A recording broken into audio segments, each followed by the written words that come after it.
VD. Satheesan മുഖ്യമന്ത്രിയാകണമെന്ന് ആവശ്യപ്പെട്ട് അല്ലെങ്കിൽ ആക്രോശിച്ച് തെരുവിലിറങ്ങുന്ന ഈ പ്രവർത്തകർ കോൺഗ്രസ്സുകാരാണെന്ന് നിങ്ങൾ വിശ്വസിക്കുന്നുണ്ടോ?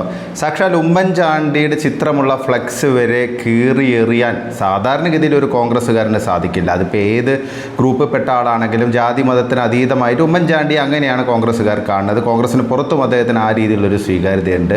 അപ്പം അങ്ങനെ ഉമ്മൻചാണ്ടിയുടെ ഫ്ലെക്സ് വരെ കീറേണ്ട ഒരു സാഹചര്യം ആർക്കാണ് ഉണ്ടാകുക? അതുകൂടാതെ തന്നെ കെ.സി. വേണുഗോപാൽ പാർട്ടിയുടെ സംഘടനാ ജനറൽ സെക്രട്ടറിയാണ്, ദേശീയ ജനറൽ സെക്രട്ടറിയാണ്, എന്തായാലും പ്രമുഖ നേതാവാണ്. അപ്പോൾ അദ്ദേഹത്തിൻ്റെ ഫ്ലെക്സുകൾ വ്യാപകമായിട്ട് കീറുന്നു. KPCC പ്രസിഡന്റ് സണ്ണി ജോസഫ് ഡൽഹിയിലെത്തിയപ്പോൾ കൂവി വിളിച്ച് വരവേൽക്കുന്നു, അധിക്ഷേപിക്കുന്നു, ആക്രോശിക്കുന്നു.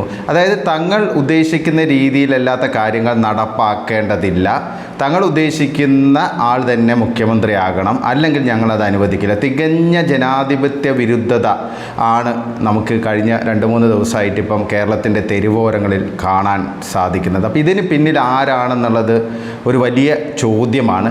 പ്രത്യേകിച്ച് പറയേണ്ട ആവശ്യമൊന്നുമില്ല, നമുക്കറിയാം ആരാണ് ഇതിന് പിന്നിൽ എന്നുള്ളത്. കാരണം ഇതിന് പിന്നിൽ പൊളിറ്റിക്കൽ ഇസ്ലാമിസ്റ്റുകൾ തന്നെയാണ്, അതിലൊരു സംശയം വേണ്ട. കാരണം അവരുടെ സോഷ്യൽ മീഡിയ പ്രൊഫൈലുകൾ നോക്കിയാൽ തന്നെ നമുക്ക് മനസ്സിലാക്കാൻ സാധിക്കും. അതായത് തെരുവിൽ കലാപത്തിന് ആഹ്വാനം ചെയ്യുകയാണ് പല ജമാഅത്ത് ഇസ്ലാമിയുടെയും. പിന്നെ അതുകൂടാതെ ഇത്തരം പൊളിറ്റിക്കൽ ഇസ്ലാമിസ്റ്റുകളായുള്ള ആളുകളൊക്കെ തെരുവിൽ കലാപമാണ് ആഹ്വാനം ചെയ്യുന്നത്.